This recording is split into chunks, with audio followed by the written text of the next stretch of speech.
бір рет ұрттап жерін жарайды, қатты шөлдепсің, екіншісінде бірден білесің ғой біреудің несі екенін, зәр екенін. Ал Айман үйтіп айтпаған, не деп айтқан? Су екен деп ішіп қойдым деген бар ұйықтап қойған. Демек нені айтады ол? Пайғамбарымыз саллаллаху алейхи вассаламның бағанағы нәрсесі мөлдір болған, иісі болмаған деген сөз. Су сияқты болған деген сөз. Себебі ол кісі ішіп қойған болса, қысылар еді, қалайда қысылар еді. Не, зәр ішіп қойдым мен деп, жоқ, ондай нәрсе болмаған. Ішкен, ұйықтап қойған. Пайғамбарымыз таңертең тұрса бағанағы әдіс бос дейді. Бос нені білдіреді? Бір рет ұрттамаған, ол ішіп қойған бірақ. Сосын пайғамбарымыз кімді біледі енді, кім бар үйде? Қызметші сол кісіні шақырған.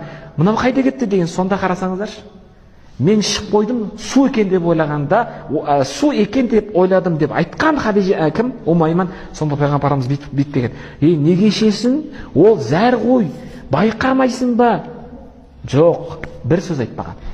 Сөкпеген, жазаламаған сөзбен бүйтіп айтқан. Енді сенің ішін сені ешқашан мазаламайды деп айтқан.